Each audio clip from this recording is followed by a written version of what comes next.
Aristóteles, a sua metafísica e a teoria das quatro causas. Na metafísica, Aristóteles afirma que a filosofia primeira estuda os primeiros princípios e as causas primeiras de todas as coisas e investiga o ser enquanto ser. Ao definir a ontologia, o estudo do ser ou a metafísica, como o estudo do ser enquanto ser, Aristóteles está dizendo que a filosofia primeira estuda as essências sem diferenciar essências físicas, matemáticas, astronômicas, humanas, técnicas, pois cabe às diferentes ciências estudá-las enquanto diferentes entre si. A metafísica cabe em três estudos: o do ser divino, a realidade primeira e suprema da qual todo o restante procura aproximar-se, imitando a sua perfeição imutável. As coisas se transformam, diz Aristóteles, porque desejam encontrar sua essência total e perfeita e imutável como a essência divina. É pela mudança incessante que buscam imitar o que não muda nunca. Por isso, o ser divino é o primeiro motor imóvel do mundo, isto é, aquilo que, sem agir diretamente sobre as coisas, ficando à distância delas, as atrai, é desejado por elas. Tal desejo as faz mudar para um dia não mais mudar. Esse desejo, diz Aristóteles, explica por que há o devir e por que o devir é eterno, pois as coisas naturais nunca poderão alcançar o que desejam, isto é, a perfeição imutável. Observamos assim que Aristóteles, como Platão, também afirma que a natureza, o mundo físico, o humano, imitam a perfeição do imutável. Porém, diferentemente de Platão, para Aristóteles essa imitação não é uma cópia deformada, uma imagem ou sombra do ser verdadeiro, mas o modo de existir e de ser das coisas naturais e humanas. A mudança ou o devir são a maneira pela qual a natureza, a seu modo, se aperfeiçoa e busca imitar a perfeição do imutável divino. O ser divino chama-se primeiro motor porque é o princípio que move toda a realidade, e chama-se primeiro motor imóvel porque não se move e não é movido por nenhum outro ente, pois, como já vimos, mover significa mudar, sofrer alterações qualitativas e quantitativas, nascer e perecer, e o ser divino perfeito não muda nunca. Lembremos que o movimento kinese é toda e qualquer alteração, mudança experimentada por um ser. Mudança de qualidade, de quantidade, mudança de lugar, nascer e morrer. O primeiro motor, o divino, é imóvel porque é perfeito, jamais submetido a qualquer tipo de movimento, sempre idêntico a si mesmo. Os seres mudam, movem-se para realizar todas as alterações e, um dia, deixarem de mover-se.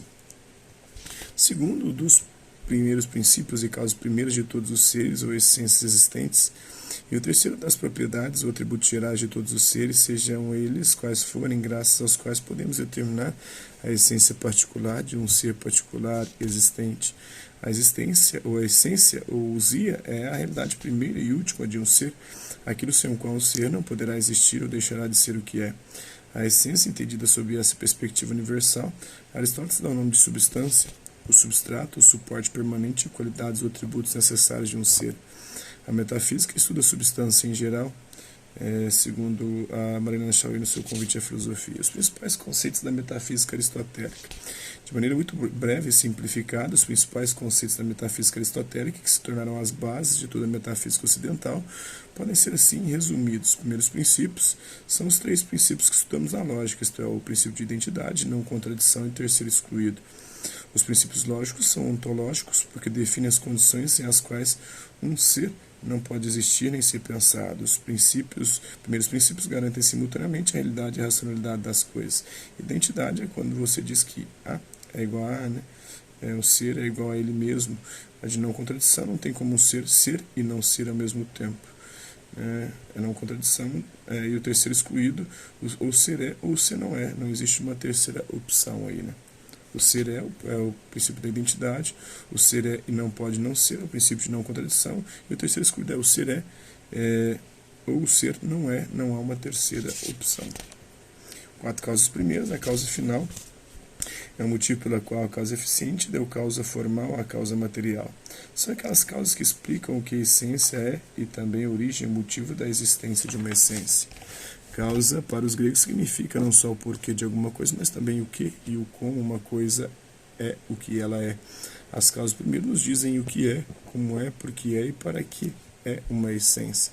São quatro as causas primeiras. A causa material, isto é, aquilo de que uma essência é feita, sua matéria, por exemplo, água, fogo, ar, terra. A causa formal, isto é, aquilo que explica a forma que uma essência possui, por exemplo, o rio e o mar são formas da água. Mesa é a forma assumida pela matéria madeira com a ação do carpinteiro. Margarida é a forma que a matéria vegetal possui na essência de uma flor determinada. A causa eficiente, a motriz, é aquilo que explica como a matéria recebeu uma forma para constituir uma essência. Por exemplo, o ato sexual é a causa eficiente que faz a matéria do espermatozoide e do óvulo receber a forma de um novo animal ou de uma criança. O carpinteiro é a causa eficiente que faz a madeira receber a forma da mesa. O fogo é a causa eficiente que faz os corpos frios tornarem-se quentes. E a causa final, isto é, a causa que dá motivo, razão ou finalidade para alguma coisa existir e ser tal como ela é. Por exemplo, o bem comum é a causa final da política, a felicidade é a causa final da ação ética, a flor é a causa final da semente transformar-se em árvore, o primeiro motor imóvel é a causa final do movimento dos seres naturais. É isso aí. Isso é um pouco da metafísica aristotélica. Espero que vocês tenham gostado do vídeo. Quem curtiu, dá um like, não curtiu, dá um dislike. Hasta la vista, babies. Até a próxima.